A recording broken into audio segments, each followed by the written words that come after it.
Built Better, the podcast for home improvement contractors by Modernize Home Services.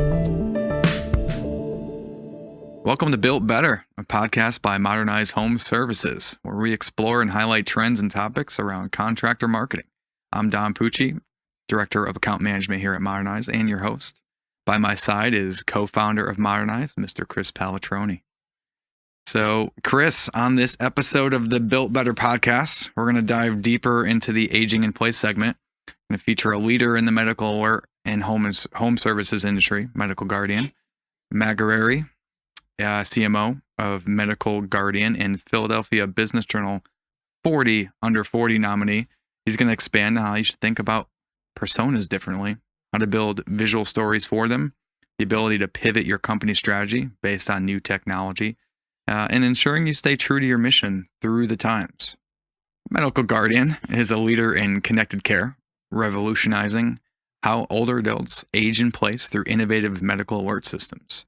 Their mission is to empower their customers to live a life without limits.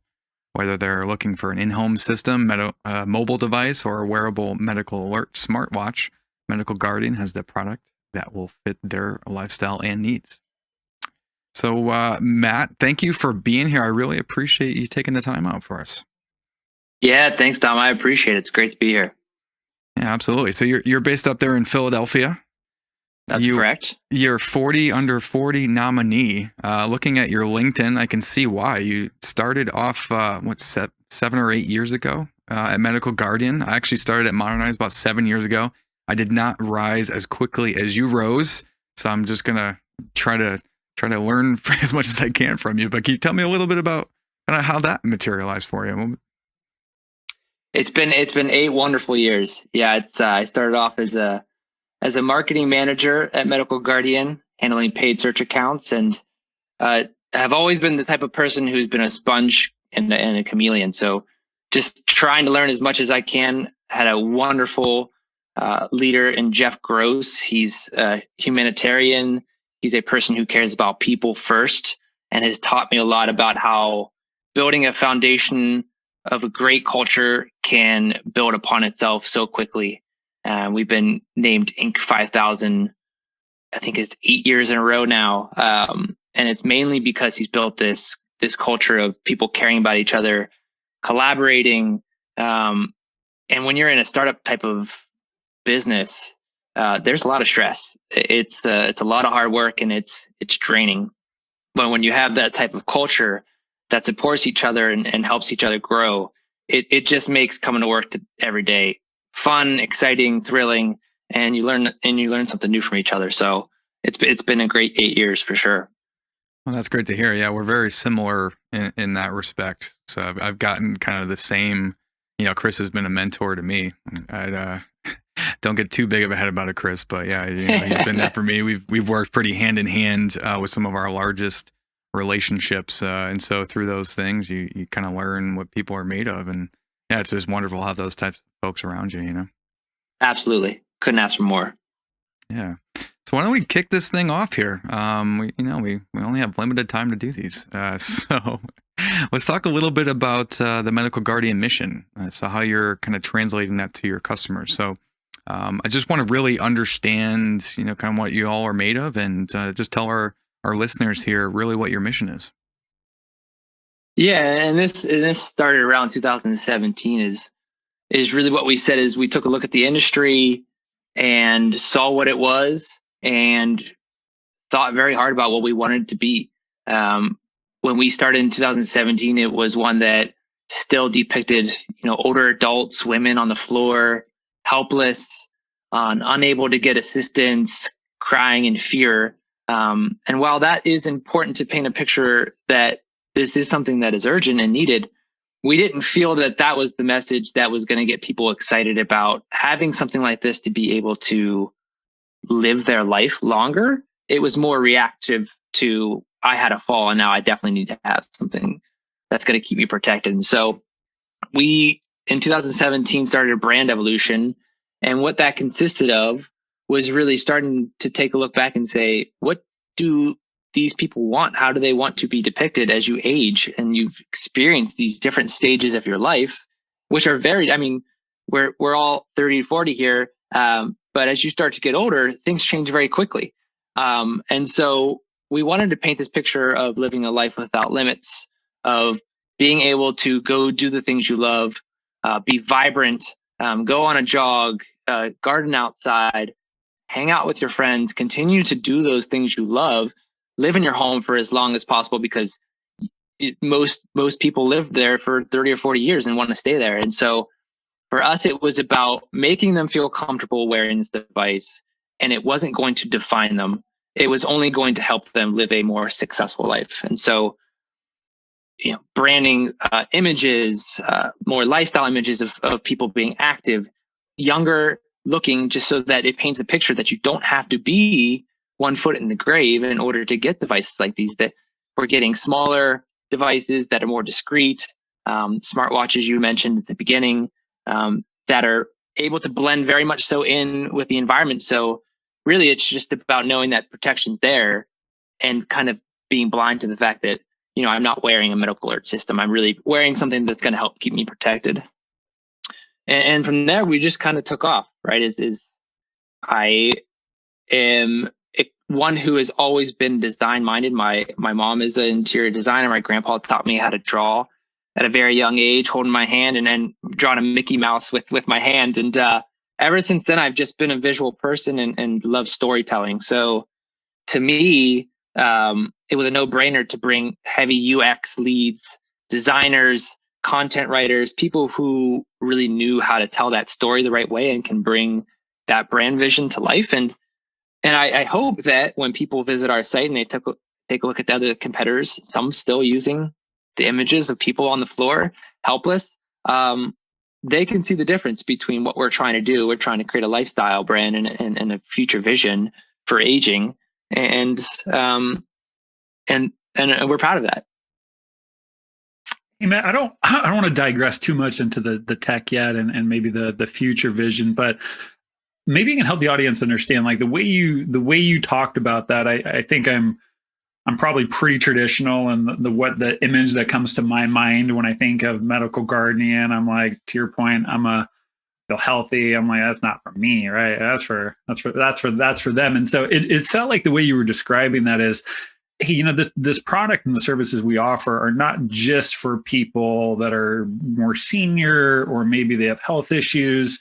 I was sort of getting a sense that, like, maybe you're trying to widen the market in which can you talk a little bit about maybe who your target customer is? Or I hate to say target customer, but the main person, I guess. Yeah, and target customers is the right thing to say. We do target older adults, typically starting around the age of 65, 70, who are starting to think about, what it means to age successfully. And when you start to realize there's some things that aren't quite right, maybe your gait's off and you're starting to walk a little funny, or you're starting to experience more visits to the doctor's office. And a lot of the things, I don't want to get too ahead of myself on the technology side, but a lot of the things that we are starting to do is, telehealth. As this space explodes, as people start trying to figure out how to stay healthy at home, and how the doctor's appointments seem to go out months before you can actually get in the door, people want to know if they're healthy or not. And so the reason for us branding ourselves as such was really future looking, even with the name Medical Guardian, really all encompassing and trying to be able to escape into a younger audience, get in front of them earlier, get them familiar with the brand much earlier, get into telehealth where they can have doctor's visits, where they can through the internet, where they can get whether a stethoscope or a blood pressure and use it at home and start to track that via digital portal, and provide services that are going to help them at ideally every single stage, help live the life that they want to live, which is hard. We get ahead of ourselves. We get busy. We start to practice very unhealthy behaviors, especially now when you wake up and you get in front of a computer and you go to sleep and then you get back up and you do it again. And so we want to be at the forefront of that. We want to remind people that their health should come first, because if they're not happy with themselves, it's rare that they're going to be happy, talking to others and experiencing, the day-to-day lives. So for us, it was really about starting to say, well, you could be having anxiety issues. My brother, he's had panic attacks before, and he lived by himself. What's he going to do out of reach of a phone, and he can't move? And so when you start to think about the need of our service, what we are in its core, we provide a service that is there for you 24/7 when you need any kind of assistance, and we will route your call however you need. If you need a fire, police, and then most people think it's, well, you're going to send the EMT to my house and break down the door and then grab mom and put her into a stretcher and take her to the hospital, and that's it. I mean, when you think about an emergency or a non-emergency, I fell down and I got back up, but I want to have my sister call me and talk to her. We can service anything that you have. It's really just about being there for you in a moment where you feel vulnerable and need quick assistance. And so we're trying to evolve the product line, because that always has been the problem, right? These things were 5-pound rocks that used to sit on people's hardwood, or they would all be in the kitchen and look very much so like an outdated box. And you have this big old thing that's hanging around your neck. And if you look at the site, medicalguardian.com, sexy, sleek, comes in a bunch of colors, fall detection. We've evolved the industry very rapidly in what it means to have a medical alert system, which means that we can get younger. We can get people that are more accepting of it faster. No, that's great. I'm looking at the site now. So maybe you can help us understand, so the products are both in-home products that you guys have. You have on-the-go products that you guys do, but the core of all products and services is, I think you just said, to give that sense of comfort should something go wrong. Correct. Yep. That peace of mind, independence, reliability in a service that's going to be there for you. Correct. Now, Matt, you're the CMO, so you take care of marketing, right? So that's what a CMO does. But it comes to my mind that when you're marketing to folks, there's a lot of different stakeholders involved, in getting a device like this, or getting really an ecosystem involved, right? And that's more so what I think your product is. It's kind of creating that ecosystem where people can feel safe in their homes and not have to be in nursing homes, not have, assisted living facilities, all that good stuff here. Right. How do you factor in the different stakeholders, the son, the daughter, all the caregivers? How does that factor into your marketing plan when you're trying to sell your services? Yeah, it's a great question, and it's one of the big things that we faced early on. Is this list of challenges? One I mentioned was that negative stigma and the crowded space in the industry. But another was, when you think about this service, it can be commoditized very fast. And so we wanted to be able to take a step back and say, well, how do we build a community? What does it mean? Who are these players in this space? What are they trying to do? 75% of the time, it's a caregiver, whether that be, a person living in the household with the older adult that needs assistance, a younger family member that is also living with them, or they could be three states away that are looking to protect them because they know they live alone. There's a lot of different types of caregivers, and we hate to bucket those into a silo that says caregivers, because you could be 16 years old and you could be a caregiver. So we like to look at it more of, what are these different types of caregivers? What does it mean for them from a protection standpoint of the person that, they're looking to get this device for? And how do we change our messaging to cater to their needs? And first and foremost, it's a purchase decision that typically involves a lot of family members. Usually there's a couple of family members involved that are trying to make this decision. It's a tough one. It's a really difficult conversation to have with an aging adult, to say, Mom, in order for you to keep living in this house, we really need you to be protected. We have a lot of fear and anxiety. By no means are you a burden to us, but we are constantly in fear that we're going to find you laying on the floor alone, helpless. And we just need you to have something like this. And most people can't stomach it, right? Because what happens is you're taking care of your whole life by this person. And then you have to have a reverse conversation, right? And, you're potentially changing their diapers at its worst stage. And so we are just trying to provide enough education to help a person with every aspect of this. So at the very beginning, getting them a fall prevention guide, helping them understand all the household risks and fears that could be looming around the corner, simple things on how to safety proof your house. We want to be there to provide them with even things that they should be doing personally if we're talking to the older adult. Here's how you regularly exercise. Here are the important things from wearing the right shoes to things you should be doing to, make sure that you're protecting yourself in the bathrooms where 80% of the falls typically occur, or setting yourself up with a step ladder and going and reaching for something high up like a plate. And so there's two very distinct markets. You've got that caregiver market and you've got that end user market. And most marketers would say, I'm just going to go ahead and attack that. We like to break things up by a lot of different cohorts and segments.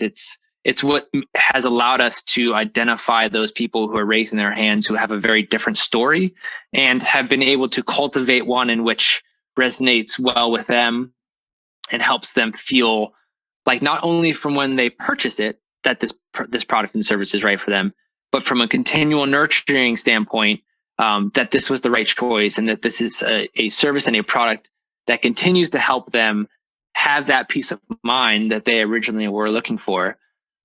So we've put a lot of attention towards it. Even on the website, if you go on our website, you'll see risk assessments that help identify a score based of some answers that are very important for us to understand at the front. We capture that information and use it for segmenting. And then a product chooser. I mean, a lot of groups say it's pretty easy just to put together a couple questions and kind of give them a product, but really it's more about just saying this decision is hard enough. You're going through a lot right now. And if you're by yourself, it's even worse. And so if you have a couple family members, great, but let us try to figure out a way to help you be consultative, walk you through the process, and make this as simple as possible. So that way, the hardest part potentially is having the conversation and not trying to figure out how to buy the perfect product that mom's actually going to want to wear. And that goes a long way in saying that, we want to be the experts in this space, but we also want to evolve. We're working on a customer portal. That is something we've spent a long time not having. It's one thing that we put off because we just wanted to make sure we did it right. I hired a phenomenal UX lead. She is the ultimate Swiss Army knife. She can do anything. She can code, she can design, but she's putting together just a wonderful experience that helps pull all of those data points that we're collecting along the way and present something in front of a person via desktop, portal, or app. That's going to help them understand those pain points. It's going to track them. It's going to timeline them out. Potentially in the future, it could even say the risk has, from where you initially had your score, gone to a certain point where now it may be time to start to think that maybe assisted living could be something that you want to look into, or at least going to an apartment complex where you have safety gear that's necessary that's not currently in your house, and it would cost a lot of money to retrofit your house with that kind of safety. I mean, you guys know for sure, being in the space, how costly it can get, kind of trying to get the grab bars and the grips and the ramps up in front. And so we're trying to keep people out of that as long as possible and delay that process, but inevitably it will occur. And we want to figure out a way to be with them even after that. This is something that you should have. Medical guardian service should be something that you have with you for life. And we don't want to be a commodity. We don't want to be the service you get for 3 years and then you cancel. And then we just have, high attrition rate because we claim that it's because we have older adults as our customers. We want to be a service that continues to help them even after the fact of not needing a medical alert system. Yeah, Matt, it sounds like the biggest barrier to entry is the stubbornness. As we get older, we're kind of thinking like just giving in to the fact that I need help seems to be the hardest part to convince people. I know, at least I know that I'm kind of the same way. As Americans, I think we have that similar type of mindset, right? Where I'm pretty independent, I got my freedom. I don't want to give that stuff up. I don't want my kids micromanaging me, those types of things. 100%. That's a fair statement? Yeah. Yeah. We did Life Without Limits for a reason. There are obvious limitations to aging, whether it be mobility, mental health. There are a number of triggers that lead to continuous strengthening of kind of going down the road of getting worse and worse and worse and worse and worse. And so we tried to identify those things. What is it? And we had 9 interviews across the country with adults. We videotaped them for 4 hours, and we sat with them and we said, what are these limitations, both of purchasing a product and of getting the service and aging in general? What can you walk it through? And it was a very similar story every time, whether it be from depression by being alone and not having your family members anymore, or having some kind of disease state which has led to this, heart issues or immobility. It's the same story, and I don't want to be a burden to my kids. I don't want to ask for help. I'm a proud person, and I that's the last thing I want to try to have to do. I want to be able to live independently by myself for as long as possible. And we said, what do you think of how people market you nowadays? And it was the same answer there too, which is they show us as, these old geezers most times that can't help themselves and need assistance from our loved ones. And that's truly just not the case. We may be in a different stage of our life, but we're still trying to contribute, and we know we can, and in big ways, whether it be, going out and volunteering or still having a job. My dad's 70 plus, and he still, works as the lead director at his company, and certainly has his weaknesses with technology as he starts to get with a younger crowd. But it's really about, this process of aging is very fascinating to a lot of people, and has been for a long time. And because it's not one we can stop. Maybe it's one that we've been able to delay for a longer period of time with the increase of medications and medicine. But it's certainly one that needs to be addressed. And we want to be at the forefront of addressing it the right way, and not paint older adults in a corner and say, you are only this, and that's all you could be, which a lot of people unfortunately do. And that's fine. It's not been one that we've been focused on. We wanna just like our culture, we want to embrace people, and we want to have a story and listen, be listeners first, and figure out what's best for those individuals. I love some of the stuff you guys are doing, Matt. It's, I think it's easy to look and say we're all in the home improvement space. I think as you talk, it's very easily to jump outside of the home improvement space and say, wow, you're in the wellness space, right? Like, I mean, pick a category. I'm curious with you being, such a young CMO, you've got great history within the organization, but, I think anything that's kind of on that medical cusp, you're on kind of the forefront of technology, looking forward in the future. Where do you draw your inspiration? What are the things that you use to stay most up to date with the times, with the future, with the possibilities? Like, what do you use for inspiration to guide some of your decisions here? Yeah, super important for me. I am a person who has always looked at himself as a work in progress, and it's been great as we've kind of went through the years, because I've been subject to a lot of high level individuals. We just hired a new CFO who has been very helpful, even in the small amount of time, and just helping me understand financials. But I am definitely a student 24/7. So whether it be an employee that knows more than me at digital design, or whether it be a partner who's been talking to me and they've kind of evolved into a certain situation where they know a little bit more. I'm always asking questions. People is my first stop. I want to know more about them. I want to tap into any resources they have to help me understand things that I don't, and I don't know a lot, and I know that about myself. There's always room for learning.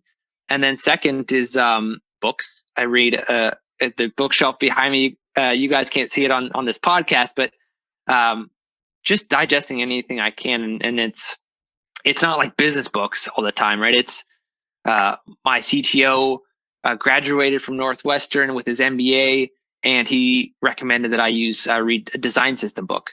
So I've been reading how things work, like why people designed a lamp a certain way, and the switch and a doorknob. And I just like to learn about a lot of different things. Recently, it's been emotional intelligence, how to basically work within a group setting and really help people feel comfortable around you, that they can come to you for anything. It's an area that I've always been passionate about, is the psychology of marketing. And I've just really tried to hone in on that, because I've noticed the more I do, the more my team grows and feels more comfortable in their skin and feels like they have a place here. Podcasts, 100%. I listen to a ton of podcasts. The experts in the industry. I've been listening to some Adam Grant recently from Penn. He's been kind of leading that charge in the psychology realm of what it means to kind of work with individuals, and how these charts that they've built of the different kinds of characters within a space and personalities, and how they all kind of merge into this business world, and some don't get along perfectly. It's not a perfect puzzle piece that just clicks. It's hard work, just like any relationship, with our wives or our husbands and or daughters and sons. It's just always putting in the work, always finding ways to improve, knowing that we're works in progress, and never kind of having that ego or extra ego, I should say, of thinking that you're done here. It's about being humble, having humility, and really wanting to better the culture and the world that you live in. So that's kind of my full circle way I try to improve. There's not always time for all of that, but certainly anytime I get, I love digesting anything I can get my hands on. That's awesome. Dom, I'm going to hand it back to you in a second, but I'm curious, of all the books you've read, is there one that really stands out as having kind of changed the way you think? Yeah, I actually have been I have it right on my bookshelf right here. This is Dale Carnegie's Lifetime Plan for Success. It's the funniest thing. I had a sales manager. He's no longer with Medical Guardian, but just the quirkiest person, and always tried his best to figure out how to get into a situation where he wanted to make everyone feel comfortable and happy around them. And so he handed me this book one day and said, "You got to read this. You're going to love it." And unfortunately, I got just so busy during that time, because it was really early on in my career. I put it underneath a lamp in my office, and it just sat there. And I looked at it every day, almost like it just became part of the environment that I lived in. It wasn't a book anymore. And recently I picked it up and I started reading it, and I'm like, wow, if there was ever a book, 50 years old, if there was ever a book that took all of the research about how humans interact with each other and how you need to talk to a person and manage a person in order to be as successful as physically possible, this thing covers everything. That he did so much research in the field that I just stay on a page and keep rereading it over and over again. It's just fascinating things, research-driven information that you would have never thought of. And you're like, oh, that makes perfect sense. Why I had that argument yesterday with Sally. She was right to kind of argue with me. I approach things totally the wrong way. Yeah, Matt. I don't know where I pulled Sally from. Sorry. Leave Sally alone. You're speaking Chris's love language for sure. He's all about the learning how to hone in his communication skills. I don't know how much more Chris can learn, but there is always something. He manages Always. he manages our ongoing development and centered mostly around kind of interpersonal communication. I mean, I found in my life, everything where my life has gone wrong, it's kind of like, there wouldn't be a Friends episode if they communicated well. Like, there would not exist. And you watch any of those shows, right? Everything comes down to stop lying to each other and be honest with yourself, right? But there's beauty in the breakdown, for sure. Exactly. Most of what I found in my life is like everything of service to my ego has been where I failed. Right, where I'm not just able to shine a bright light on what I'm doing wrong first, and then kind of get into that. It seems like that's kind of transferable into kind of the product and your ecosystem as well, right? You're talking about how do we market to folks that don't want to admit they maybe need some help, right? And how do you give people that are going to have some difficult conversations coming up with the strength and the ability to navigate those conversations, It always just starts with the ego, right? 100%. I mean, and early on, I got in here. It was at the time I thought it was pretty corny, but I'm like, listen, guys, you're looking at yourself as sales reps. We have a 64-person call center. You're looking at yourself like sales reps. You're not. You're consultative service, trying to help them find the ideal solution. If you're selling, they're going to sniff that out right away. And you gotta, and this is basic salesperson 101. I can't speak, I'm not the best salesperson, but you got to build rapport. You got to talk to them like even if you're just trying to get a sale, you got to care. And because people know, whether you're talking to a person on the side of the street or on a phone call for sales, they know whether you're actually listening or not. They know whether you care based off of your mannerisms, how you ask questions, your eye contact, and people can't see that through the phone. So you have to go the extra effort and trying to probe as much as you can, and not too personal if the person's not willing to do it, but just simple questions to ask a person about their life that gets them to stop and open up a little bit is enough to have some kind of we're humans first. And it's oftentimes we just jump to conclusion and just try to sell. And so really what we're trying to get the life safety consultants, what we call them now, and that's what I thought was corny, is calling them life safety consultants. But now when they get on the phone, that's what they lead with.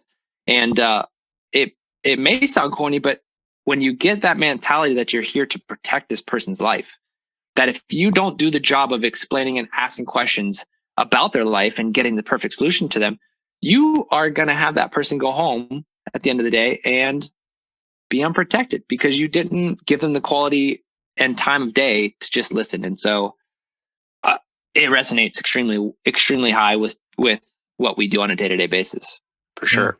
Yeah. And the other thing too, to be passionate about what you do, like understand your mission. We had the president of Crane Renovation Group on a few weeks back, Jim Zeminski, who Chris Bolt and I are very close with over the years. We've just gotten, on every customer trip, we've just been so delighted to talk to Jim because Jim is one of those just passionate folks. He realizes what his mission is. His mission is to go change people's lives, fix their roof, replace their windows, put that fresh siding on. That makes people so happy that because they take ownership of their house and they take pride in their house, right? And I mean, what you're doing is also really important, right? You are literally helping to save people's lives. That's what your device literally does, right? Yes. For Chris and I, what we do is we connect people with contractors that change their life, and that, to me, I'm super passionate about that stuff.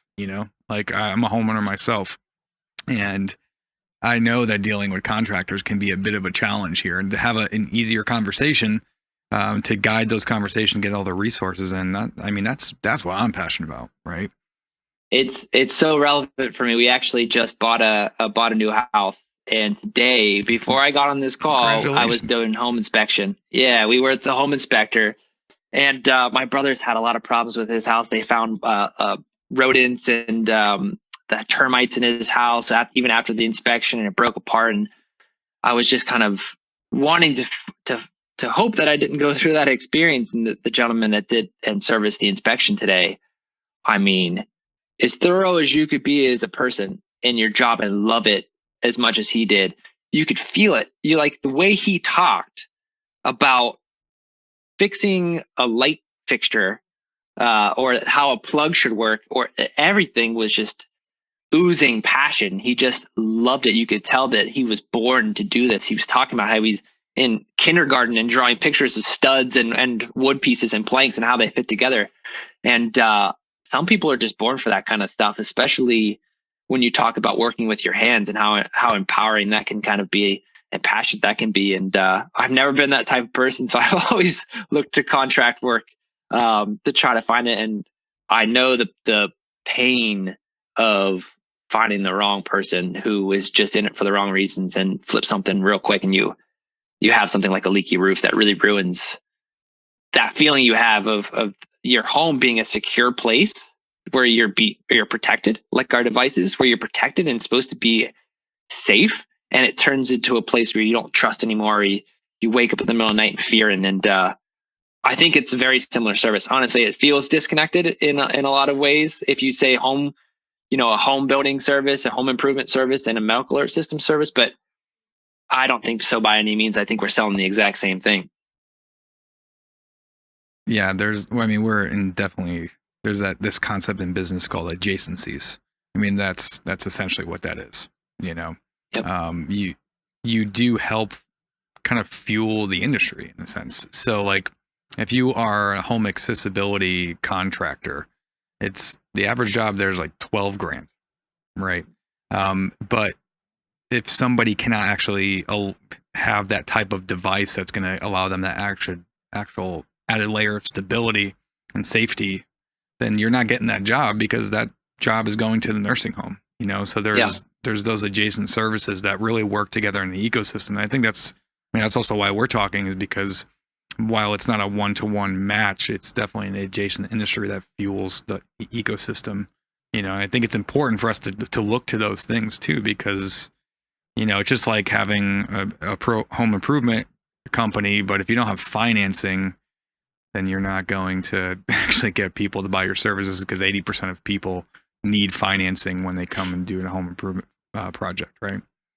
Yeah, absolutely. I've just been absolutely fascinated over the last couple of years with how a person transitions from a certain point in life to having a home, having kids. Those kids go to college. Now they're living with, either by themselves or with the significant other. Maybe the significant other passes away. They have to downsize their home.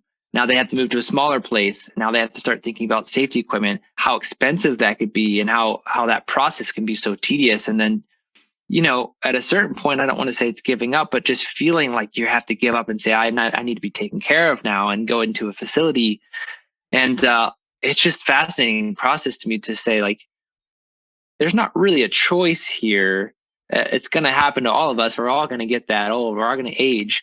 But how do we make people's lives better through that process? There's always room for innovation, and to make it more affordable to have a home that can be retrofitted to continue to live in it successfully. And I'm sure that we're going to have tons of great innovation in this space and in the healthcare space to kind of merge those worlds together, because they've been so fragmented for so long. That I'm excited. I'm overly excited about the way the healthcare world is going to transform after kind of going through COVID and realizing that things aren't going to stay the same. Yeah, that was actually going to be one of my last questions here, so we're running out of time here. But yeah, what about, maybe specifically dig a little bit deeper, what really gets you all jazzed up and excited about the future with your company and with the industry in general? Oh, it's just so ripe. It's an industry that has been on the cusp for so long. And with technology improving so quickly, and with this space almost colliding with healthcare, it's very clear to consumers that they're going to have to find an alternative route to figuring out how to successfully age and stay healthy as they do so. And so, as we transform our technology and getting, like I mentioned at the beginning, with more telehealth and and starting to get into this space that's so robust and ripe for the picking, and merging with the big players, the Apples and the Googles, and they're all getting in. How do we play in this space? How do we get along? Do we want to be accepting of that and allow for that kind of transformation? Do we want to be refusing and then saying we want to be Medical Guardian and beat those guys, and then go out and say, there's these mom and pop shops that help aging adults stay healthy and trying to take care of their bills, and you name it, they're working with them, and we can help them with our services. There's these big healthcare companies that have home healthcare companies that have outdated services. They've got old school pull cords still. They haven't retrofitted anything within their services. How can we go into a big shop like that and say, we've got these brand new services that we can provide you to all of your residents? It's always been like medical systems, and then this world of home healthcare and assisted living. And now it's becoming, this is one thing. This isn't you do one, you stop and you do the next. This is a transition of your life, and your protection, your peace of mind, and your equipment goes with you where you go. And so it's very exciting to try to figure out how to create a different arm of a company that can do so many great things. Almost overwhelmingly so, not getting enough sleep, just trying to think of all the possibilities here. So I am so excited for Medical Guardian. When I started here, my goal, and I wrote it down, was to help this company be the number one senior healthcare company in the country. And the writing is on the wall. It just seems like it's in front of me within arm's reach, and with the players that we have on this team, and the leader that we have in Jeff Gross. And I'm beyond excited to keep going here. Yeah, man, I love that passion, man. I mean, me and Chris, like I said before, we live on that kind of passionate mindset within our respective industries. So it's great to see someone in a parallel adjacent industry with that same mindset, especially so young, right? I mean, it's not easy to, you're in a club with some folks that honestly, it's ripe for change, because we're kind of the next generation that's moving these things along here. So it's really cool to see. Yeah, it doesn't feel like you're young as you're in it for a long time. But yeah, you're anything we can do to help people live better lives. That's the name of the game here. Yeah, that's awesome, and I think that's a great place for us to end, honestly. So Matt, I want to again thank you so much for being with us here. I learned a lot of good stuff here. I'm really excited for Medical Guardian. Seems like you guys are taking this stuff over, and it's gonna be cool to see, because you know what, my mom is getting there too. She might be listening right now, so Mom, you're fine. You're gonna be okay, but thanks so much. And honestly, everyone, that's listening, thanks for listening to Built Better. Before we go, show some love to your favorite podcast by leaving us a review on Spotify and Apple Podcasts. And we will see you next time.